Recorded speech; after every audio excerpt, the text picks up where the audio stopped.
आज की क्लास। जय गणपति जी सर। हाँ, जय गणपति जी।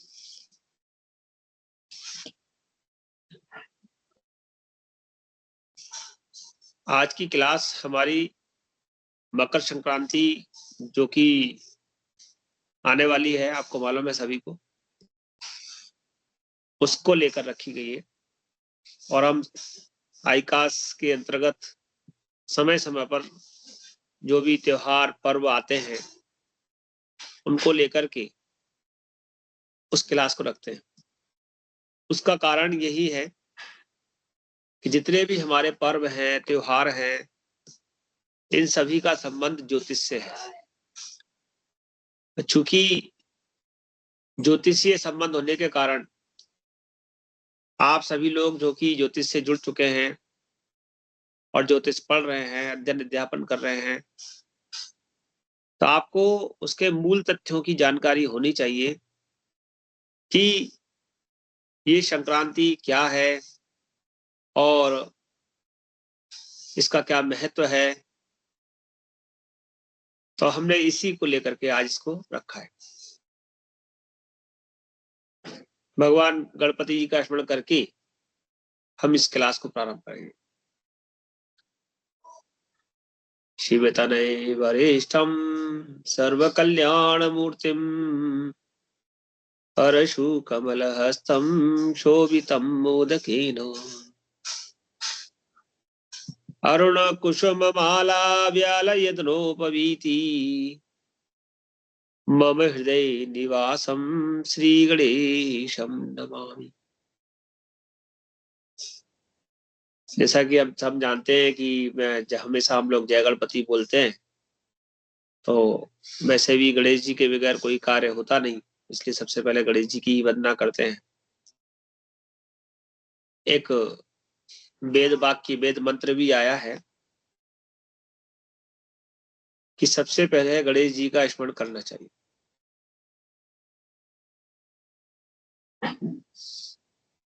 आप किसी के मन में कोई जिज्ञासा अभी उठ रही हो तो पूछ सकते हैं। पहले शुरू के 1-2 मिनट में आप लोगों को दे रहा हूं, जिससे कि मेरे सामने एक भूमिका आ जाए कि मैं क्या बोलूं, अर्थात आप लोग क्या जानना चाहते हैं संक्रांति के विषय में। और फिर बाद में भी प्रश्न उत्तर हो जाएगा जब हमारी क्लास पूरी हो जाएगी। अगर किसी के मन में कुछ संदेह चल रहा है, प्रश्न चल रहा है तो बताइए। नमस्कार गुरुजी। नमस्कार।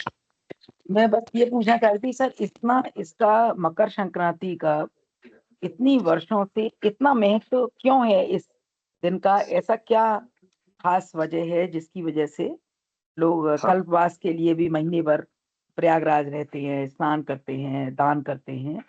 तो ऐसा क्या वजह है कि हम इस पर्व को बहुत ज्यादा महत्व देते हैं, ये जानना चाहती थी। बहुत बढ़िया प्रश्न है आपका। देखिए, सबसे पहली बात तो हमारे यहाँ पर माघ मकरगत शरद ऋतु आई, जैसे आपने रामायण में कहीं पढ़ा था क्या?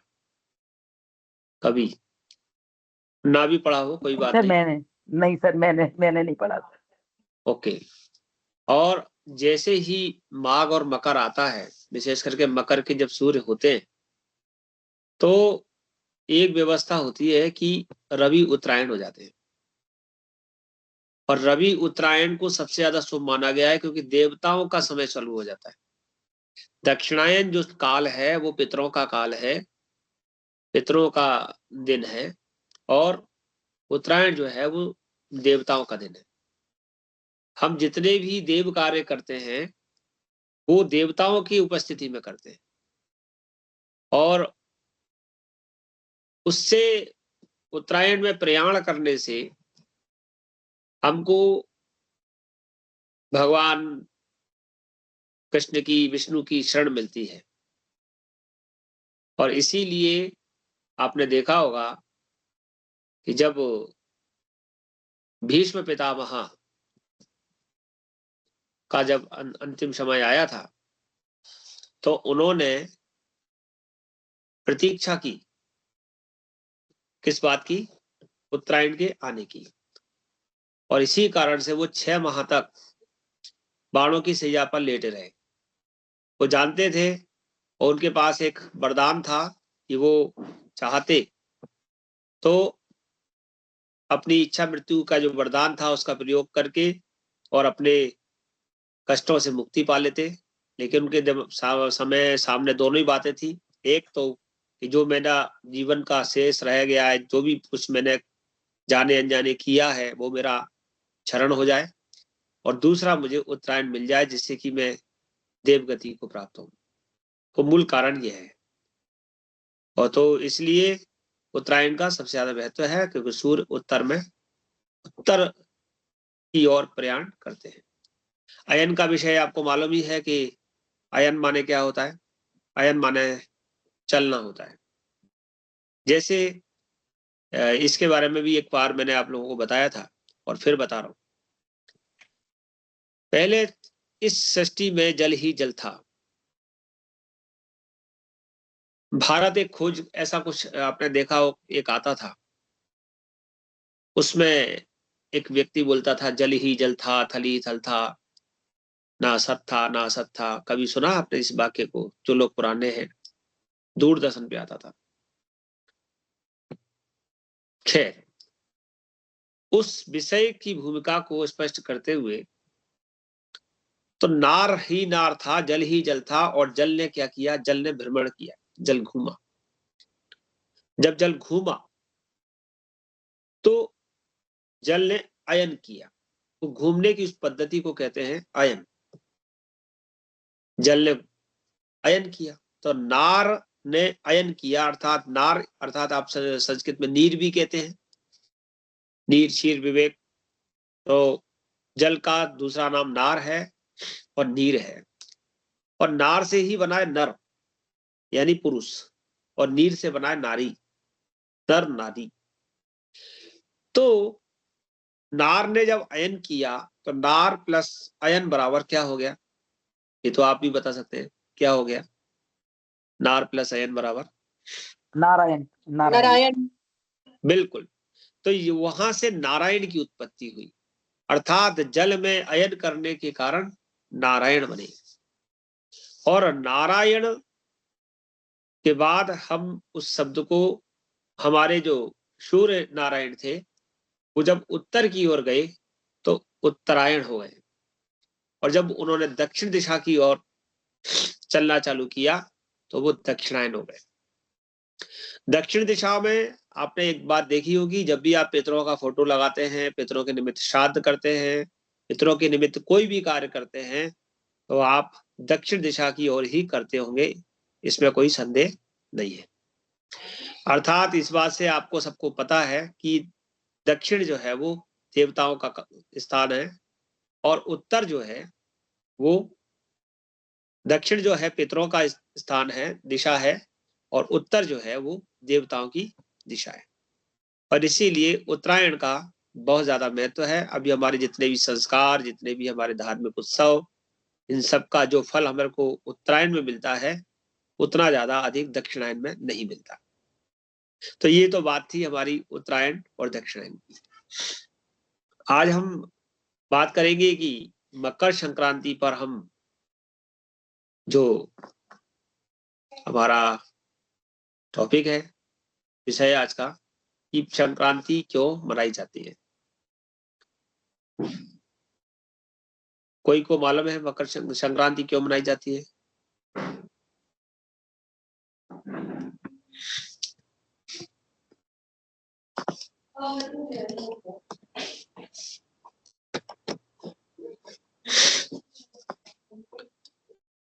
इस बार संक्रांति कब है मालूम है सबको?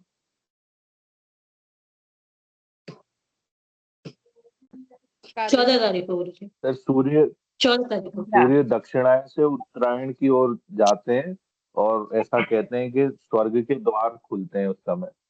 बिल्कुल ठीक है आप, ये भी सही बात है।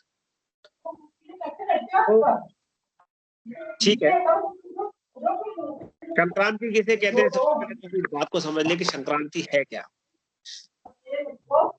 हमारे कितने ग्रह हैं? 7। राहु केतु को हम ग्रहों की गणना में ले लेते। सूर्य आदि सातों ग्रह जब एक राशि से दूसरी राशि में प्रवेश करते हैं, ये भी मालूम होगा राशियां कितनी है, 12। 12 राशियों से 12 महीनों की गणना हुई। एक राशि में सूर्य 1 महीने चलते हैं, और इस प्रकार से 12 राशियों में चलने पर वो 360 दिन में एक वर्ष पूरा करते हैं। और सूर्य जब एक राशि में 1 महीने चलते हैं तो वो प्रत्येक मास में जब वो अपनी राशि परिवर्तन करते हैं, उन राशि परिवर्तन समय को सूर्य संक्रांति कहते हैं। और इसी प्रकार से चंद्रमा, मंगल, बुध, गुरु, शुक्र, शनि आदि ग्रह भी जब जब राशि परिवर्तन कहते हैं तो वो उन ग्रहों की संक्रांति होती है। लेकिन उनसे ज्यादा, सबसे ज्यादा महत्व सूर्य की राशि संक्रमण का है, क्योंकि वो उससे सौर दिवस, सौर वर्ष, सौर मास, एक संवत्सर का गठन होता है, जिससे हमारा एक नया संवत्सर प्रारंभ होता है। तो सूर्य का राशि परिवर्तन सूर्य संक्रांति के नाम से व्यवहार में प्रसिद्ध है। तो जब भी सूर्य एक राशि से दूसरी राशि में परिवर्तन करे तब उसको संक्रांति समझे। आजकल निर्यण संक्रांति को ही संक्रांति पर्व माना जाता है, अर्थात आयन से दूर। क्योंकि देखिए, एक सायन है और एक निर्यण है। सायन के अनुसार हमारा 22 दिसंबर को ही उत्तरायण हो गया, और लेकिन अभी जो 14 जनवरी हो रहा है वो हमारा निर्यण पद्धति। इसी से हम आगे की बात करने वाले हैं। तो एक राशि से दूसरी राशि में परिवर्तन के समय को हम सूर्य की संक्रांति कहते हैं, और सब ग्रहों की संक्रांति इस प्रकार से होती है। हो सकता है आपके मन में क्वेश्चन उठे कि कौन कौन सी संक्रांतियों का ज्योतिषीय महत्व अधिक है और क्यों है। तो देखिए, हमारे रवि उत्तरायण होता है, रवि दक्षिणायन होता है, शरद संपात होता है और बसंत संपात होता है। अर्थात ये 4 हमारे केंद्र बिंदु हैं। शरद संपात, बसंत संपात जिसमें दिन रात बराबर होते हैं, 23 मार्च 23 सितंबर के आसपास। और ऐसे ही हमारा जो 22 जून और 22 दिसंबर है, जो कि हमारा दक्षिणायन और उत्तरायण है, जो कि शायन के हिसाब से है। अगर हम निर्यण के हिसाब से कहें तो 14 जनवरी है, 14 जुलाई है। तो इसीलिए ये भी बात आप ध्यान रखिए कि जब भी संक्रांति होती है वो लगभग 14 तारीख के आसपास होती है। तो हमारी प्रथम संक्रांति मेष की होती है। मेष राशि को प्रथम राशि माना गया है, और वो राशि हमारी 14 अप्रैल के आती है, 13-14 अप्रैल को।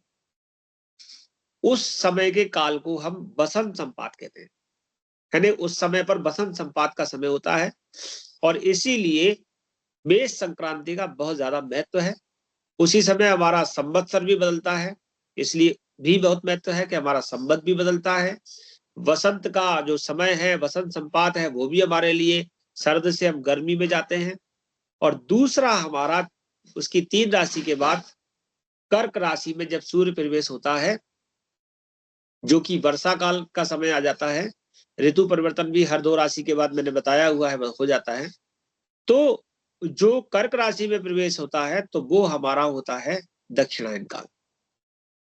इसके बाद हमारी तुला राशि आएगी चौथे नंबर पर, 7वीं राशि। वो तुला राशि में जब सूर्य का प्रवेश होता है वो हमारा शरद संपात होता है। और जो हमारा मकर राशि में जब सूर्य राशि प्रवेश होता है तो वो हमारा उत्तरायण होता है।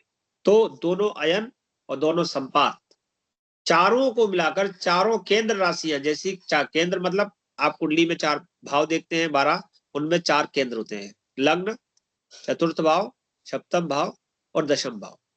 तो चारों केंद्रों की राशियों का जो नंबर है, मेष, कर्क, तुला, मकर में जब राशि में सूर्य राशि परिवर्तन करते हैं, आते हैं, उस संक्रांति का बहुत ज्यादा महत्व है। मकर और कर्क राशि के सूर्य संक्रांति से उत्तरायण दक्षिणायन का प्रारंभ होता है। मेष तुला राशि के परिवर्तन से बसंत संपात और शरद संपात का प्रारंभ होता है। इसीलिए इनका बहुत महत्व है। वसंत संपात, शरद संपात का एक कारण और भी महत्वपूर्ण है, जैसा कि मैंने बताया था कि आपको नव संवत्सर प्रारंभ होता है, हमारे बसंत संपात पर नवरात्र का प्रारंभ होता है। जो हमारी ग्रीष्म काल में नवरात्रि पड़ती है उनको हम वासंतीय नवरात्रि कहते हैं, और जो शरद ऋतु में हमारी नवरात्रि पड़ती है आश्विन मास में, उनको हम शारदीय नवरात्र कहते हैं। तो यहाँ पर देवी के प्राकट्य का समय भी है, अर्थात उस समय को बहुत ज्यादा ऊर्जा वाला समय कहा गया है, शरद और बसंत को, और इसीलिए उस ऊर्जा को ग्रहण करने के लिए नवरात्र वाला हमारा एक पर्व बना हुआ है, जिस समय हम अधिक से अधिक साधना कर सकें और उस ऊर्जा को ग्रहण कर सकें। और ऐसे ही मकर और कर्क के दोनों समय भी ऊर्जा के समय होते हैं। मकर में जब सूर्य प्रवेश करते हैं तो उस समय सूर्य की और ऊर्जा बहुत ज्यादा होती है, ओरा बहुत होती है, और उस ऊर्जा को उस आध्यात्मिक दृष्टि से ग्रहण करने के लिए हम जो है, जो आपने कहा कि स्नान करते हैं और माघ मास का हम पूरा व्रत करते हैं, ये सारे जो हमारे हम दान पुण्य भी करते हैं इसमें, तो ये सब चीजें हमारी ऊर्जा को ग्रहण करने के साधन है। ऐसे ही कर्क राशि में जब सूर्य आते हैं तो लगभग उस समय श्रावण मास आ जाता है, तो उस समय भी साधना का समय होता है। तो हमारे चारों केंद्र बिंदु पॉइंट हैं। यहाँ पर संक्रमण के कारण एक विशेष ऊर्जा होती है, विशेष एक तो ऊर्जा होती है और दूसरा विशेष वायरल भी होता है। जब आप हमेशा देखिए कि आप सर्दी से गर्मी में जाएंगे या सर्दी से गर्मी में जाएंगे या बरसात से सर्दी में जाएंगे या सर्दी से बरसात में जाएंगे, तो निश्चित है कि आपको संक्रमण होगा। तो ये संक्रमण काल बीमारी के संकेत भी देता है।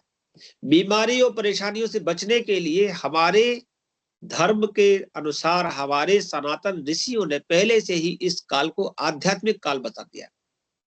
और आध्यात्मिक काल बनाने से इसके अंदर सबसे बड़ी बात हुई कि जब आप आध्यात्म में प्रवेश करोगे तो आप निश्चित ही है कि आप आहार विहार समायुक्तम, आप अपना खान पान, रहना सोना, उठना बैठना, मैथुन आदि क्रिया, आप उन सबको संयमित करोगे। और जब आप उसे संयमित करोगे तो निश्चित ही है कि आपके जीवन में आने वाली बीमारी परेशानियों से आप बचोगे।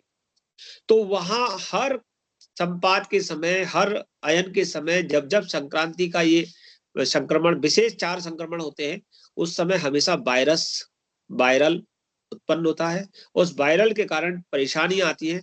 डॉक्टरों के यहाँ भी भीड़ उस समय लगभग ज्यादा लगती है, इसीलिए भी हमारा इसका महत्व है। लेकिन उन्होंने इस चीज को भी आपके लिए व्रत आदि धर्म से जोड़कर संग में संग उसके साथ औषधियां जोड़ दी।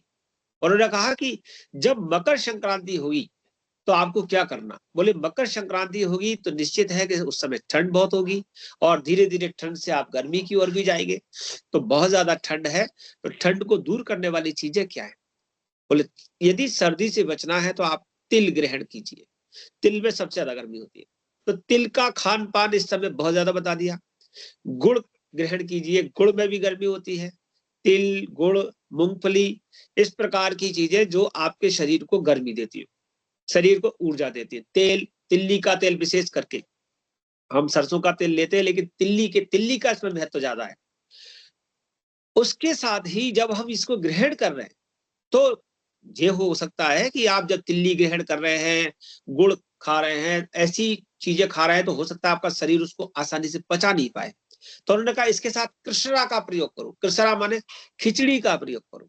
तो एक समय आप तिल आदि का ग्रहण करना और दूसरे समय पर आप कृष्णा मतलब खिचड़ी ग्रहण करना, खिचड़ी का पान करना, भक्षण करना, खाना। तो दोनों से क्या होगा, आपके शरीर के अंदर बैलेंस बना रहेगा। तो खिचड़ी आपके शरीर को ठीक रखेगी और तिल आदि चीजें आपको गर्मी देंगी।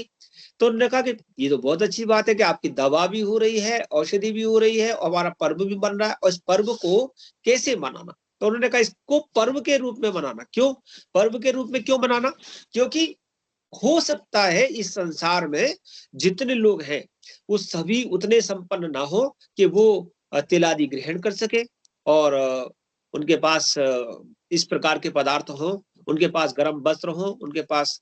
तो हमें एक पर्व के रूप में इस प्रकार से मनाना है कि इसका दान भी करना है, लोगों को खिलाना भी है। तो हम क्या करेंगे, दान करेंगे। दान के रूप में जो भी ब्राह्मण भी हो सकते हैं, अन्य लोग भी हो सकते हैं, दीनानाथ भी हो सकते हैं। आप सभी लोगों के लिए तिल आदि से बने हुए पदार्थ, मंगोड़े, खिचड़ी, ऐसी चीजों का दान, यहाँ तक कि कंबल, गर्म वस्त्र, इनके उसको दान का रूप देने से क्या हुआ कि उन लोगों के पास, जिन लोगों के पास व्यवस्था नहीं थी, उनको व्यवस्था मिल गई, और जिनके पास व्यवस्था थी उन्होंने दान कर लिया। और ये दान पर्व फिर प्रत्येक व्यक्ति के मन में दान का भाव जागा, और प्रत्येक व्यक्ति ने तो उस संक्रमण काल के, पुण्य काल के समय को दान के रूप में परिवर्तित कर दिया गया। इसके अलावा जो हमारी चारों संक्रांति होती है वृषभाव राशियों की 3, 6, 9, 12, जैसा कि मिथुन, कन्या, धनु और मीन, तो इन संक्रांतियों के जो नाम है वो षडशीति मुख, इनको षडशीति मुख के नाम से जाना गया है। और जो हमारी विषुव संक्रांति है एक साथ, और जो मतलब मेष और तुला की है विषुव है, और कर्क और मकर की जो संक्रांति है वो अयन संक्रांति है। इसके अलावा हमारी रह जाएगी वृष, सिंह, वृश्चिक और कुंभ राशि की संक्रांति, इसको हम स्थिर संक्रांति के नाम से जानते हैं। इन संक्रांतियों के अलावा भी संक्रांति का और कुछ फल कैसे निकलेगा, तो कहते हैं कि कभी कभी मन में प्रश्न उठ सकता है कि क्या संक्रांति का बार से भी कोई संबंध है, क्या संक्रांति का नक्षत्र से भी कोई संबंध है, कोई काल के आधार पर भी कोई विशेष महत्व है क्या, कि दिन की, रात की। तो हाँ बिल्कुल है। अब जैसे ही मूढ़ चिंतामणि आप पढ़ोगे, जो लोग प्रवीण 2 में पढ़ रहे हैं या प्रवीण 2 क्रॉस कर चुके हैं, उन्होंने संक्रांति प्रकरण पढ़ा होगा, तो उसमें लिखा होगा कि रविवार को यदि संक्रांति पड़ रही है तो उग्र नक्षत्रों में संक्रांति हो, नक्षत्र भी उग्र, ये नक्षत्रों की संज्ञा है। हमारे नक्षत्र 27 नक्षत्र है, सब लोग जानते हैं। उन 27 नक्षत्रों को 7 भागों में बांटा गया है। तो उसमें कुछ उग्र होते हैं, कुछ लघु होते हैं, कुछ चर होते हैं, कुछ स्थिर होते हैं। तो अगर रविवार को यदि उग्र नक्षत्र हो तो उस संक्रांति का नाम होता है घोरा संक्रांति। और घोरा संक्रांति सेवकों के लिए तो अच्छी होती है, जो सेवक होते हैं उनके लिए अच्छी होती है।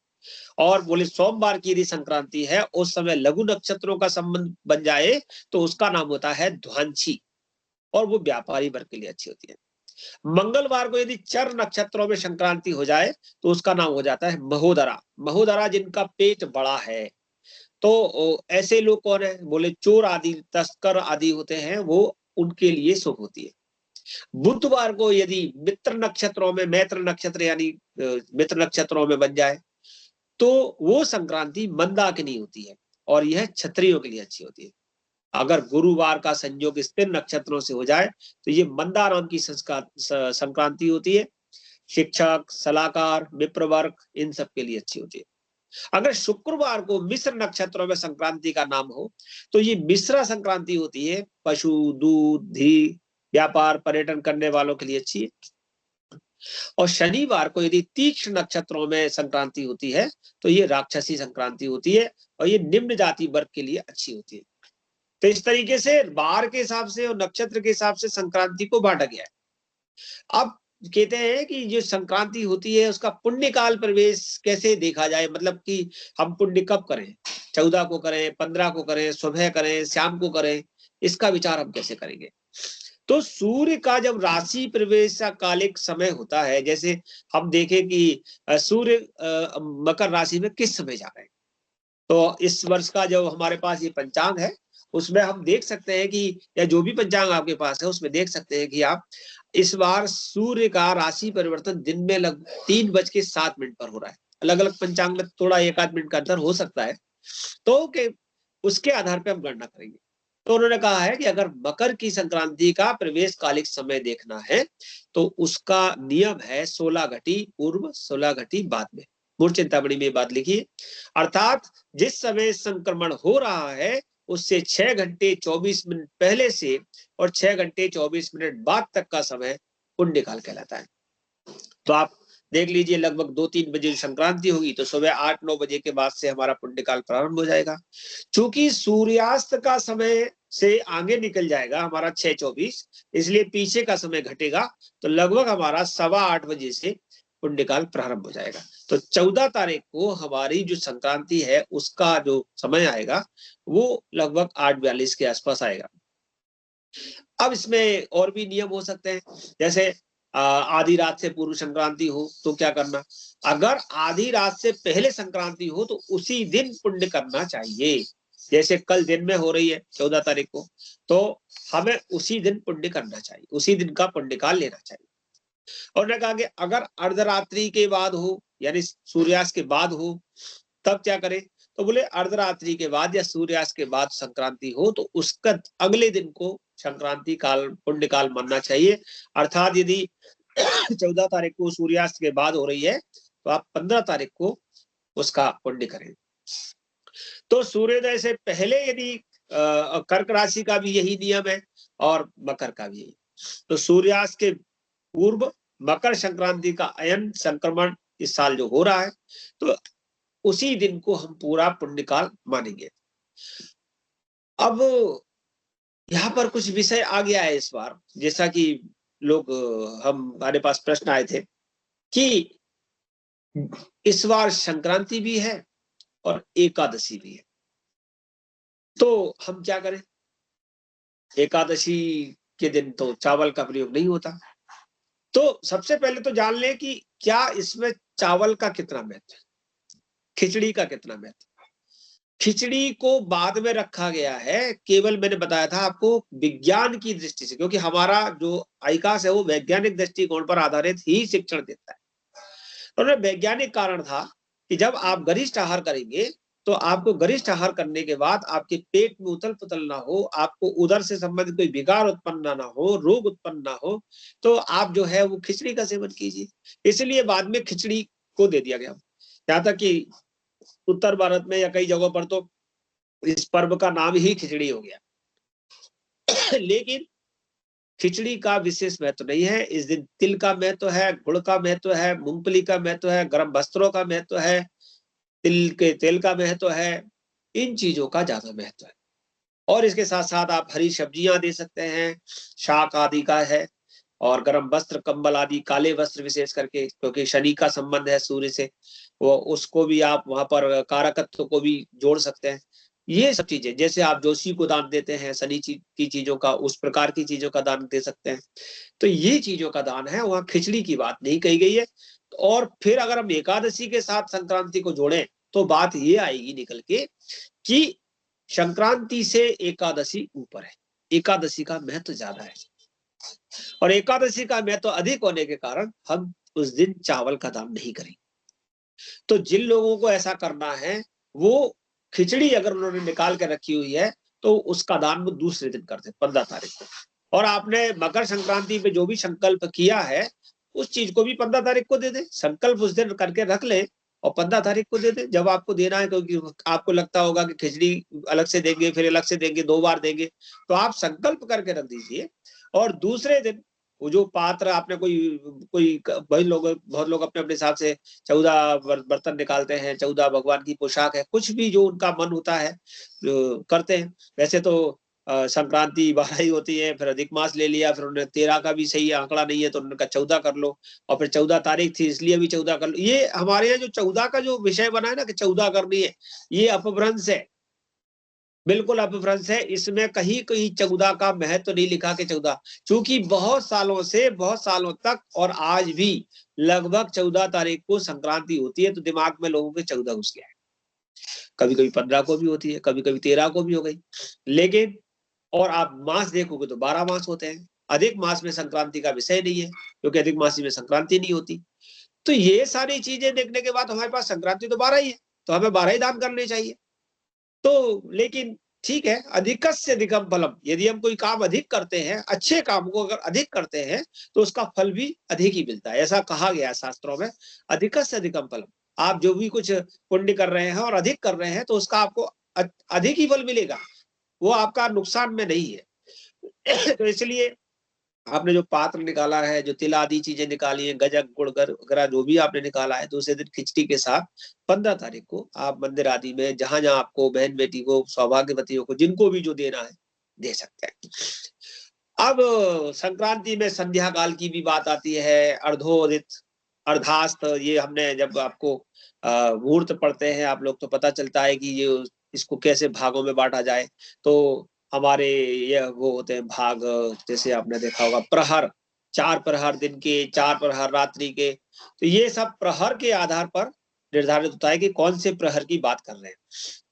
तो इस बार हम 14 जनवरी को जो संक्रांति मनाने जा रहे हैं वो लगभग हमारे 3 बजे के लगभग है, और उसके अनुसार हम उसी दिन उसका पुण्यकाल है, सूर्यास्त से पहले हम करेंगे।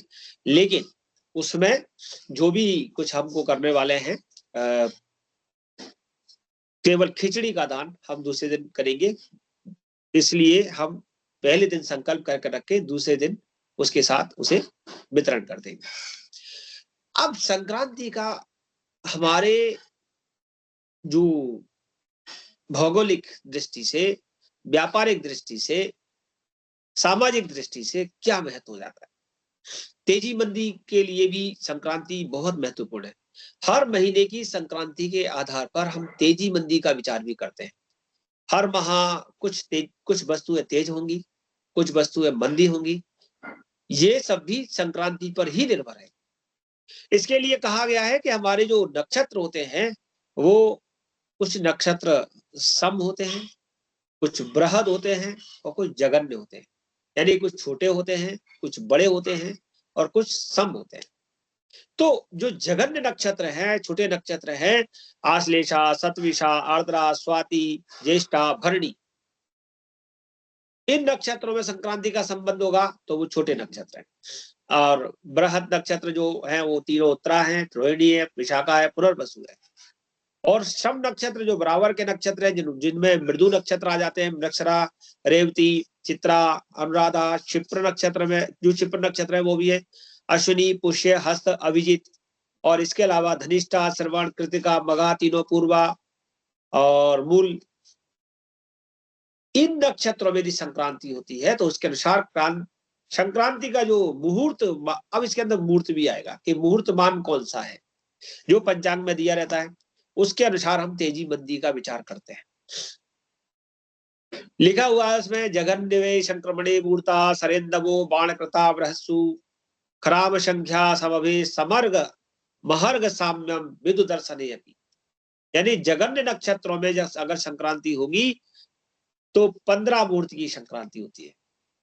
तो जो हमारी मूलभूत आवश्यकता की सामग्री है, अन्न आदि, जो रोज दाल चावल आदि जो भी हमारे रोज की प्रयोग की चीजें हैं, वो महंगी हो जाती है। बृहद नक्षत्रों में यदि संक्रांति होगी जिसका मुहूर्त 45 होता है तो मूलभूत उपभोक्ता की सामग्रियां सस्ती हो जाती है, जो भाई दाल चावल आदि जो भी हमारे रोज के उपयोग की चीजें हैं, तो बृहद नक्षत्रों में सस्ती हो जाएगी और जघन्य नक्षत्रों में महंगी हो जाएगी। अभी हम थोड़ी देर बाद ये भी जानेंगे कि इस बार कौन सा नक्षत्र है। सम नक्षत्र में, सम नक्षत्र 30 मुहूर्त होता है और इसमें मूलभूत सामग्रियों का जो भाव है वो औसत रूप में बना रहता है। शुभिक्ष संक्रांति और दुर्भिक्ष संक्रांति, संक्रांति 2 प्रकार की हो जाती है। शुभिक्ष माने अच्छा, दुर्भिक्ष माने खराब। तो हमारे ये बारों पर आधारित है। सोमवार, बुधवार, गुरुवार, शुक्रवार में कर्क की संक्रांति होती है तो वर्ष भर में शुभिक्ष होता है, और रविवार को हो तो औसत शुभिक्ष होता है, मतलब ठीक ठीक माना गया। लेकिन मंगलवार, शनिवार की यदि संक्रांति है तो दुर्भिक्ष की संभावना बढ़ जाती है, दुर्भिक्ष होता है। इसके अलावा इनके कुछ विश्वा बांटे गए हैं। विश्वा माने इनका मान बांटा गया है। रविवार की संक्रांति का 10 विश्वा मान है, सोमवार की 20 है, मंगलवार का 8 विश्वा है, बुधवार का 12 विश्वा है, गुरुवार का 18 विश्वा है, शुक्रवार का 18 विश्वा है और शनिवार का भी 5 विश्वा है। इसके साथ साथ संक्रांति खड़ी, बैठी, लेटी, 3 प्रकार की संक्रांति होती है। यानी वो खड़ी है या लेटी है या बैठी है, इसके आधार पर भी फल होता है। इसका आधार क्या है? खड़ी बैठी लेटी संक्रांति, इसका फल कहां पर होगा? इसका विचार होता है फसल के ऊपर। वर्षा कैसी होगी, फसल कैसी होगी, फसल होगी कि नहीं होगी, तो उसमें महत्व होता है करण का, कौन से करण में बैठी हो रही है। तो इस बार की संक्रांति के लिए देखने के लिए पहले हम देखेंगे कि जो सुप्त है यानी लेटी हुई संक्रांति है, उसके लिए जैसा कि आपको मालूम होना चाहिए सभी को, हमारे 7 करण चर होते हैं, हमेशा घूमते रहते हैं, 8 बार राउंड करते हैं, और 4 करण हमारे स्थिर होते हैं। वो होते हैं शकुनी, चतुष्पद, नाग और कृष्णुग्न, ये हमारे स्थिर है। तो इन 11 करणों में संक्रांति के बारे में बात कहेंगे। तो सुप्त संक्रांति जो लेटी संक्रांति है, उसमें तैतिल, नाग और चतुष्पद करण होता है। उसमें वर्षा की कमी और अनाज महंगा होता है। बैठी हुई संक्रांति गर, बणिज, विष्ट व बालव, ये होती है। इसमें वर्षा सामान्य और तेजी मंदी भी सामान्य होती है। खड़ी संक्रांति कृष्णुग्न, शकुनी, कौलव, इसमें उत्तम वर्षा होती है और फसल भी अच्छी होती है। तो हम आगे बढ़ेंगे। संक्रांति के कुछ वाहन भी होते हैं और वो भी इन्हीं के आधार पर निर्भर होते हैं, करण के आधार पर। बव, बालव, कौलव। तो बव करण है तो उसका वाहन सिंह होगा, उपवाहन गज होगा और फल अच्छा नहीं होगा। अगर बालव करण है तो बाघ उसका वाहन होगा, उपवाहन घोड़ा होगा, अश्व होगा और फल अच्छा नहीं होगा। कौलव करण है तो सिंह उसका वाहन होगा, उपवाहन बैल होगा, यानी वाहन और उपवाहन दो लेने, और फल भी अच्छा नहीं होगा, पीड़ा होती है। अगर तैतिल करण इस बार है तो गधा उसका वाहन होगा और मेढ़ा उसका उपवाहन होगा।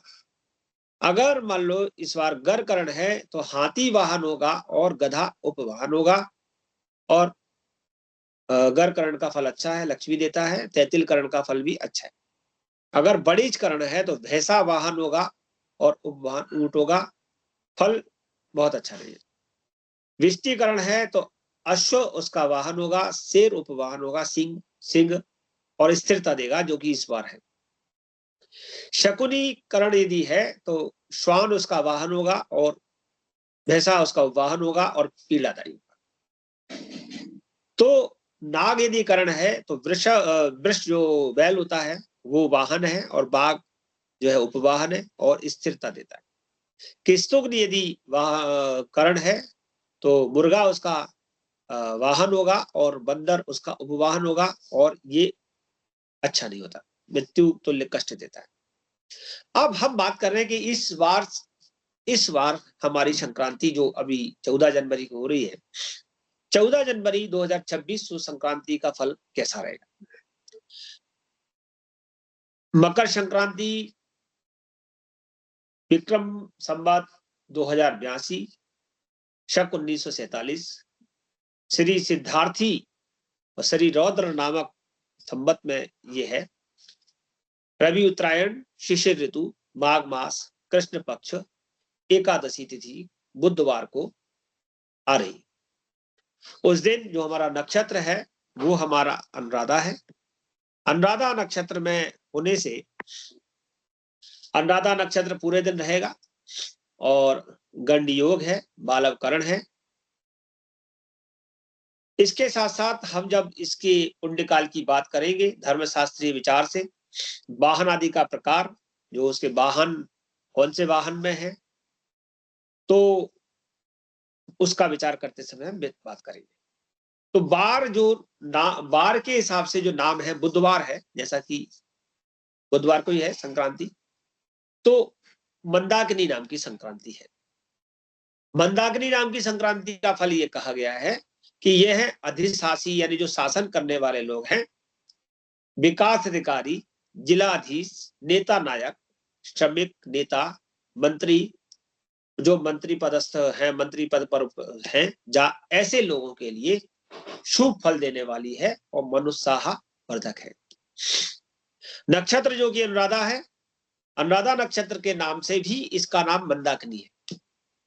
तो यहां पर भी शासक, शासन वर्ग, यानी क्योंकि क्षत्रियों से संबंध इसका बनता है, श्रीमंत वर्ग, नेता, दलपति, अनुशासक, अभियंता जो इंजीनियर हैं, आरक्षक यानी जो सेना वाले हैं, सेना नायक हैं, और राजकीय पद पर जो विशेष रूप से काम कर रहे हैं, उन सब के लिए शुभ फल देने वाली है। दिन के तीसरे प्रहर में आ रही है। मैंने आपको भी 8 प्रहर की बात की थी।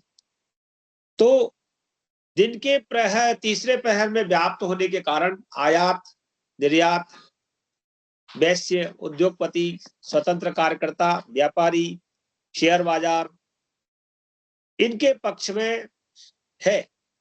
और लेकिन शेयर बाजार आदि के लिए थोड़ा सा ये कष्टदायक हो सकती है। इसके कुछ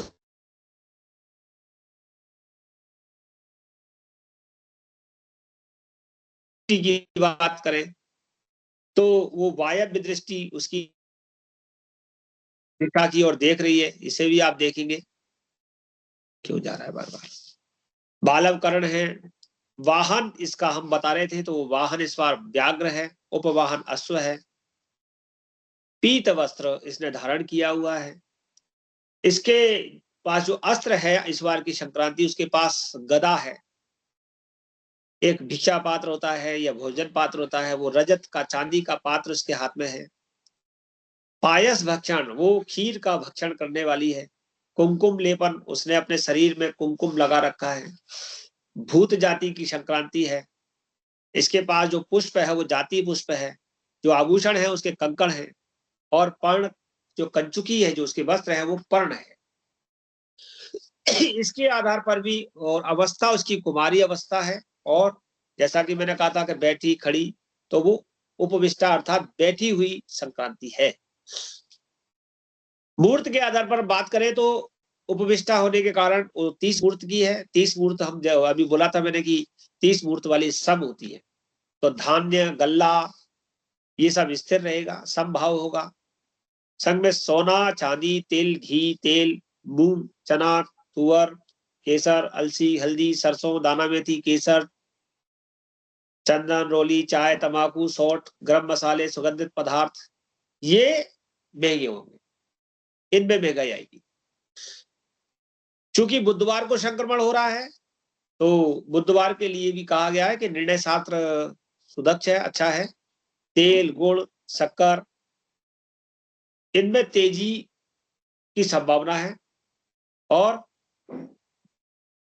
जब कहा गया है कि वो बुधवार है, तो यहाँ बुध का संबंध माली से होता है, तो बाग बगीचा, भाग में भ्रमण, अभिसार, मतलब लोगों की घूमने करने की एक मन में प्रकृति ज्यादा जागेगी, क्योंकि बुध का उसके अंदर संयोग है। इस प्रकार से इसका फलाश्रय कहा गया है। और आज का जो मैंने विषय था मेरा, वो संक्रांति को लेकर के, कि संक्रांति कब, कैसे, क्यों आचरित की जाती है, क्यों मनाई जाती है, ये सारा विषय आपके सामने मैंने प्रस्तुत किया। इससे संबंधित यदि आपके मन में और भी कोई विचार आता है तो आप लोग पूछ सकते हैं। जय गणपति। हाँ, रूपाली जी। जय गणपति की गुरुजी। जय गणपति। गुरुजी, बहुत ही ज्ञानवर्धक बातें आपने बताई, और हम सबको सुन के और समझ के काफी अच्छा लगा जी। एक ज्योतिष जिज्ञासु होने के नाते आपसे एक प्रश्न पूछना चाह रही थी कि जैसे कि हम जन्म कुंडली देखते हैं, तो मेरा एक प्रश्न है, अगर आप अनुमति दें तो मैं पूछना चाहती हूँ। प्रश्न के लिए ही बोला है कि जिनको भी प्रश्न करना है कर सकते हैं। जी जी सर, जी सर। सर, अगर संक्रांति के दिन किसी का जन्म होता है तो उसे हम कैसे लेते हैं? इस पर थोड़ा प्रकाश डालिए। बहुत अच्छा प्रश्न आपने खड़ा किया है। मेरा एक पंच पर्व पर एक लेक्चर होता है, जो मैं आगे भी दूंगा भविष्य में।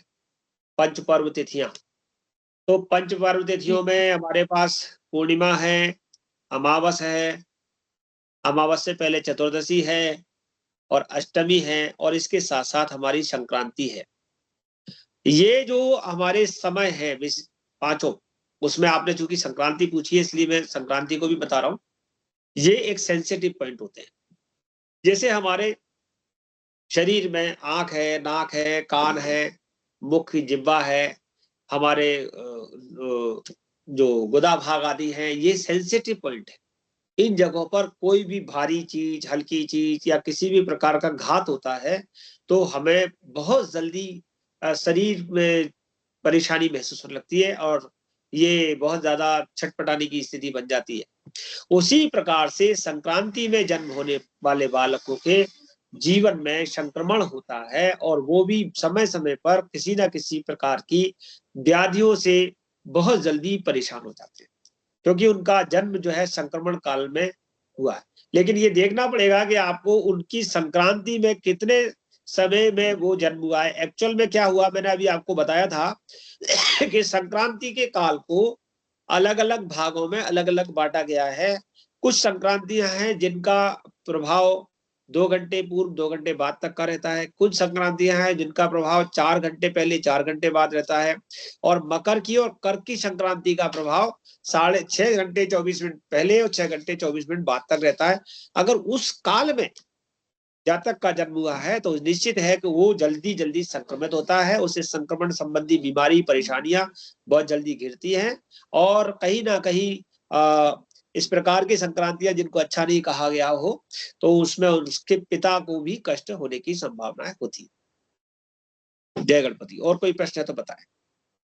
धन्यवाद सर, धन्यवाद। जी जी, किसी और के मन में कोई क्वेश्चन?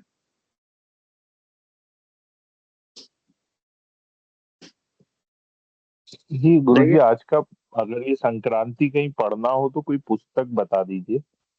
आपका शुभ नाम? जी शिवम चतुर्वेदी गुरुजी। शिवम चतुर्वेदी, बहुत बढ़िया। अगर आज का पढ़ना है तो मेरा ये वीडियो आ ही जाएगा, आप देख लेना। लेकिन अगर आपको संक्रांति पढ़ना है तो मुहूर्त चिंतामणि, जो कि हमारे प्रवीण सेकंड सेमेस्टर में मुहूर्त पूरा एक विषय होता है, उसके अंतर्गत आएगा। तो आप मुहूर्त चिंतामणि में कुछ भाग है उसे पढ़ने से आपको मिल जाएगा। और वैसे मैं आप इसका नोट्स जो है वो आपके इसमें शेयर करूंगा, जो संक्रांति का है, आप वहां से उसे पढ़ लीजिएगा। अलग से आप किताब ना लेना चाहें तो नोट्स में आज शेयर करूंगा, जो हमारा आईकास चैनल है उस पर आप लोग वहां से उसे पढ़ सकते हैं। जय और गणपति गुरुजी। नाम बताएं। गुरुजी मैं मोनिका बोल रही हूँ, P2 की स्टूडेंट। हाँ। गुरुजी जो आपने बताया था वो डिफरेंट डिफरेंट राशि के साथ जो संक्रांति होती है, जैसे कि जो षटशीतयम है या विषुवा है, तो उसमें क्या उसका क्या रहता है असर अलग अलग राशि का? वो षटशीतयम क्यों नाम दिया गया है या विषुवा नाम क्यों दिया गया है? हाँ, वो देखिए, विषुव संक्रांति अर्थात जो हमारी संपाद, विषुव संपाद होता है। आपने एस्ट्रोनॉमी पढ़ी, एस्ट्रोनॉमी में जब आपको हमारे देवयानी जी ने पढ़ाया होगा कि विषुव संक्रांति तो वो कहीं वो मेष और तुला का जो समय है वो विषुव है ना। वो उसको आप इंग्लिश में भी पढ़ते हैं। और ये जो हमारी शरद का और इसका संबंध दिया दूसरी वाली का दिया है, उसको हम अयन संक्रांति कहते हैं। तो वो उत्तरायण और दक्षिणायन है। तो दोनों मैंने बताया कि 4 संक्रांति विशेष है, अयन और विषुव। इसीलिए फल का ये है कि चारों का फल मतलब 12 संक्रांतियों का अपना अपना फल है। मैंने जैसे कि आप ज्योतिष पढ़ रहे हैं तो ज्योतिष पढ़ने के साथ साथ आपको एक बात निश्चित आएगी, और ये चीज आपको मुंडेन में बहुत ज्यादा देखने को समझ में आएगी। जब आप मुंडेन एस्ट्रोलॉजी पढ़ रहे होंगे उस समय तो आपके सामने बहुत ज्यादा क्लियर हो जाएगी। मेरा कैमरा कहाँ चला गया? हाँ, मुंडेन एस्ट्रोलॉजी में कारण क्या है कि हमारी हर संक्रांति का एक विशेष महत्व होता है।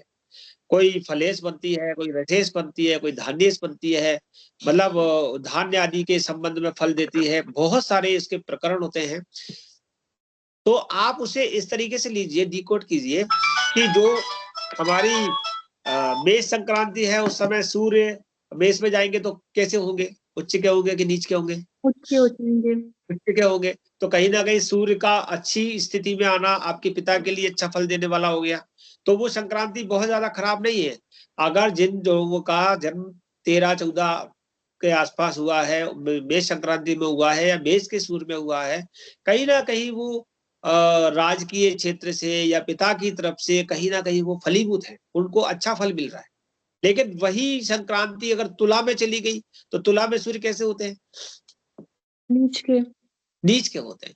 तो उस समय कहीं ना कहीं उनको पिता या पिता सम्मान जो कारकत्व है, सूर्य के जो कारकत्व है, उनमें उनको कमी देखने को मिलती है।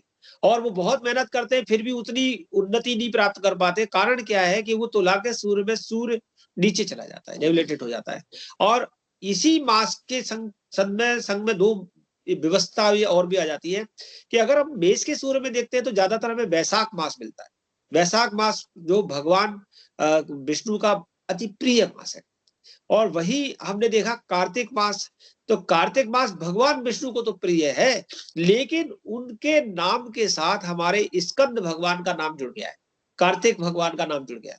और कार्तिकेय का संबंध जो था उसके बारे में आप जानते हैं कि कार्तिकेय बहुत पराक्रमी थे, उन्होंने बहुत सारी सेनाओं को पराजित किया और उनका संसार में पूरा नाम है, लेकिन वो अकेले पड़ गए और उनको वो सम्मान नहीं मिला जो उनके पास बल था, जो उनके पास व्यवस्था थी, जिस हिसाब से उनको सम्मान मिलना चाहिए था। बुद्धि चातुर्य में गणेश जी ले गए, तो परिवार से भी वो पृथक हो गए, विवाह भी उन्होंने नहीं किया।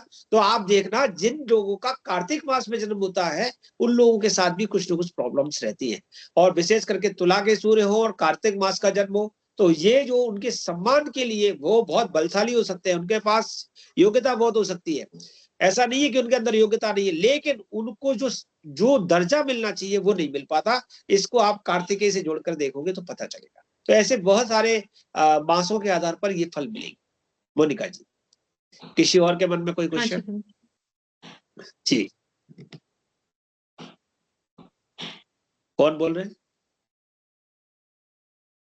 हो गया, कोई क्वेश्चन है? अगर नहीं है तो हम आज की क्लास को यहाँ सर में बंद तो करेंगे, और है तो आप बताएं। चलिए, हमारी क्लास कल डेमो क्लास फिर होगी, और वो होगी हस्तरेखा से संबंधित।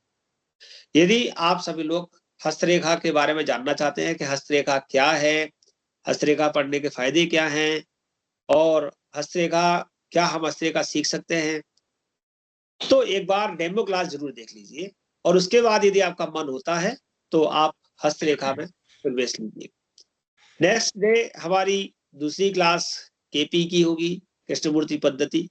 उसमें आप उसके बारे में लिंक आ जाएगा कि केपी क्या है, कृष्णमूर्ति क्या है, किस प्रकार से कृष्णमूर्ति पद्धति बहुत जल्दी हमारे को ज्योतिष के रिजल्ट पे पहुंचाती है, और क्या हम उसे सीख सकते हैं, तो आप उसमें आ सकते हैं।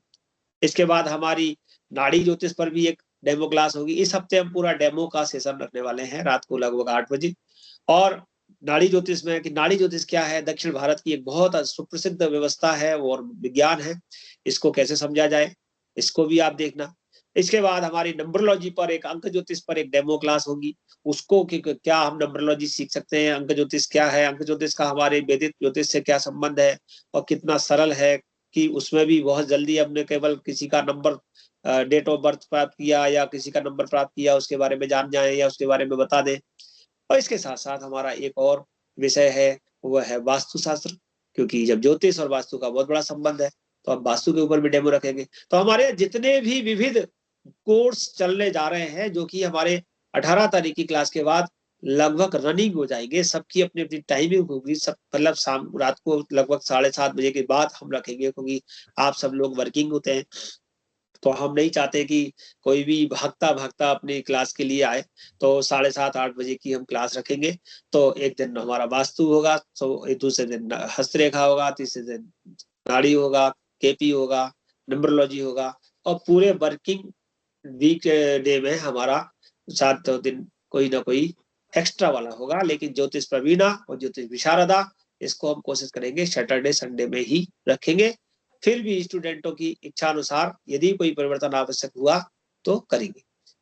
जय गणपति जी, किसी ने हाथ उठाया, बताइए।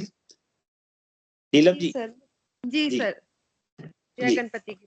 जय सर गणपति। मेरा एक प्रश्न ये पूजन से संबंधित था कि जैसे दान पुण्य का तो महत्व होता ही है मकर संक्रांति में, वो तो सभी संक्रांति पर जैसे हम थाली निकाल करके देते हैं, लेकिन इसमें पूजा किस प्रकार करनी चाहिए और किसकी करनी चाहिए और क्यों करनी चाहिए? देखिए, संक्रांति का जो संबंध है वो सूर्य भगवान से, इसलिए सूर्य नारायण की उपासना करनी चाहिए। तो उठ करके स्नान आदि करके जल्दी गंगा जल आदि स्नान में मिला लीजिए जल में, और स्नान करने के बाद सूर्य नारायण को अर्घ देना चाहिए। तो सूर्य नारायण की उपासना करनी चाहिए संक्रांति में।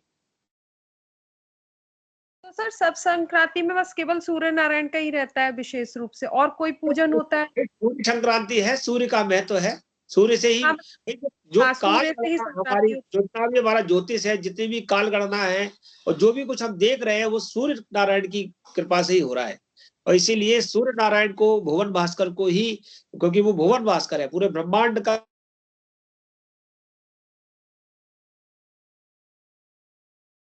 तो इसलिए वो जरूरी है कि हमको सूर्य नारायण की उपासना करनी चाहिए। नारायण कहा कि नारधन अयम नारायण, नारायण ने अपने 2 नेत्र इस संसार में छोड़ दिए, एक सूर्य के रूप में, एक चंद्र के रूप में, और दोनों ने काल की गणना की, और वो सूर्य रूपी चंद्र रूपी नेत्रों से नारायण हमारे 24 घंटे के कार्यक्रमों पर नजर रखते हैं।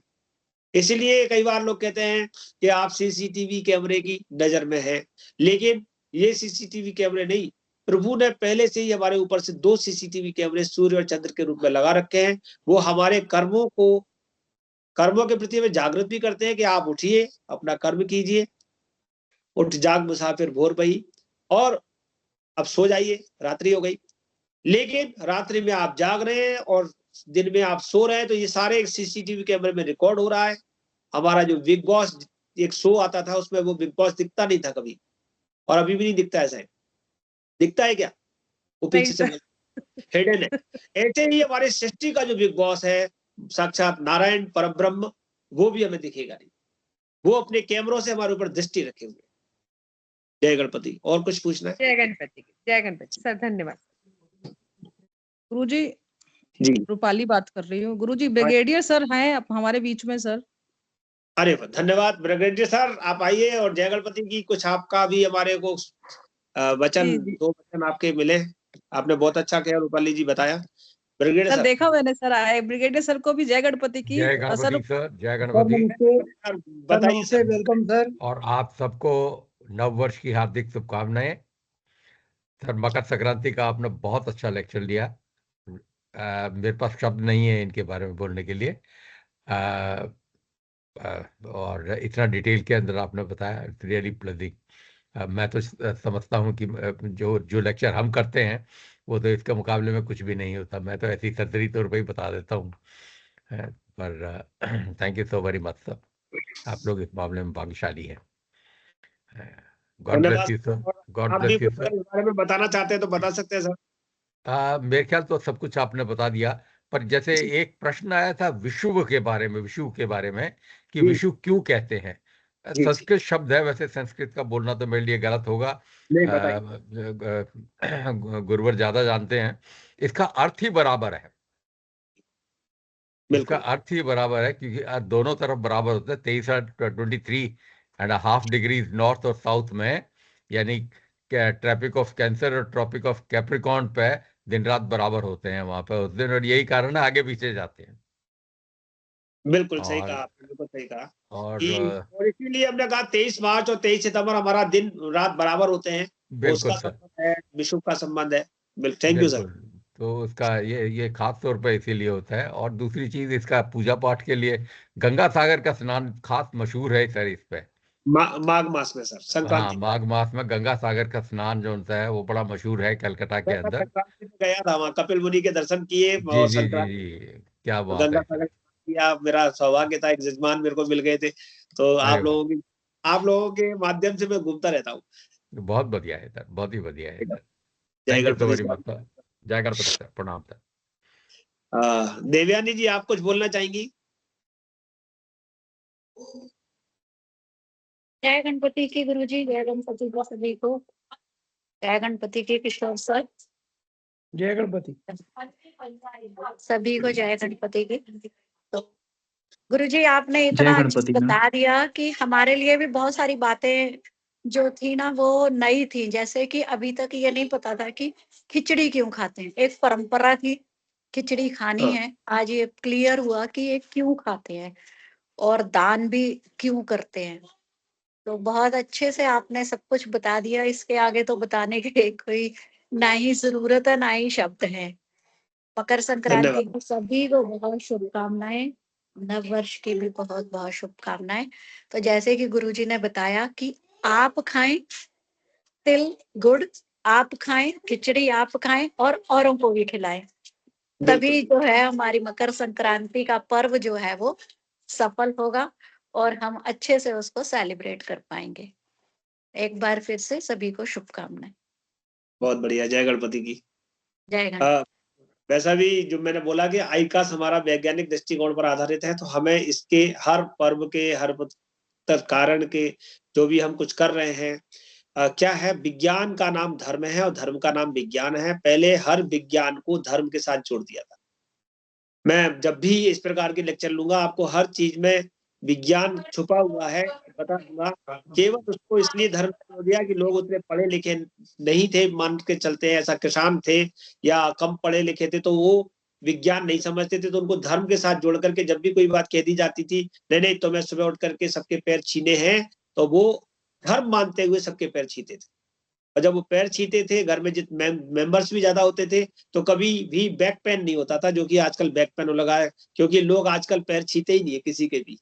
तो ये बहुत बड़ी विज्ञान है, हम धीरे धीरे उन पर सब पे आएंगे। किशोर सर, आप कुछ कहना चाहेंगे? जी सर, जय गणपति की। जय गणपति। देखिए, गुरुजी ने आज इतना जो अथाह ज्ञान का सागर आप सबके सामने परोसा। संक्रांति पर्व के रूप में संक्रांति का मतलब ही है जुड़ाव, है ना। संक्रांति कहते ही है कि जब दो चीजें जब जुड़ती हैं, जब एक राशि दूसरी राशि परिवर्तन हो रहा है, जुड़ाव हो रहा है, और आज हम सब एक MS टीम के रूप में जुड़ाव है हमारा। तो मेरा भी सभी से अपेक्षा यही है, खासतौर पर आईकास परिवार से, कि इसी तरह संक्रांति करते रहें, मतलब जुड़ाव करते रहें। अगर जुड़ाव करते रहेंगे, मिलते रहेंगे, मीटिंग करते रहेंगे, तो कहीं ना कहीं हमको कुछ ना कुछ प्राप्ति होता रहेगा, ज्ञान प्राप्त होता रहेगा, और उस ज्ञान से आप अपने और दूसरों का भला बिल्कुल करते रहेंगे। तो एक बार पुनः सभी को संक्रांति की बहुत बहुत शुभकामनाएं। सभी को संक्रांति और आने वाला गणतंत्र दिवस, रिपब्लिक डे सभी को शुभ हो। जय गणपति की। हमारी फैकल्टी आरती शर्मा होगी, वो भी सबको शुभकामना दे दें।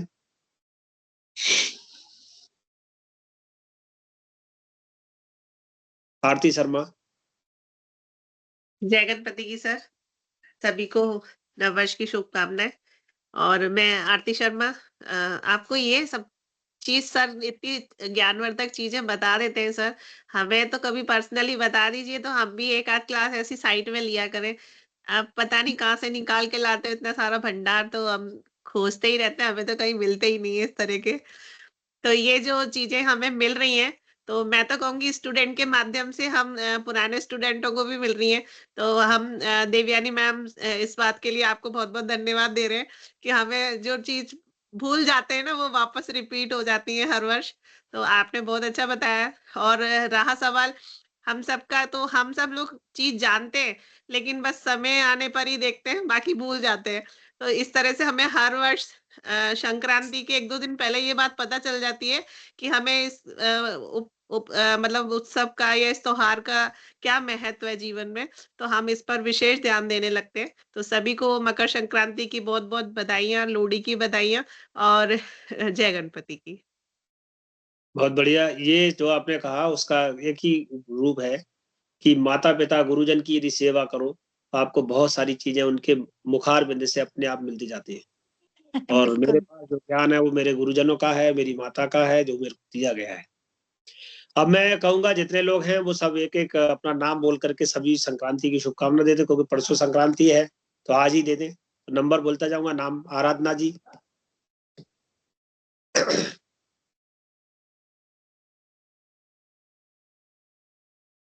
चारू चतुर्वेदी,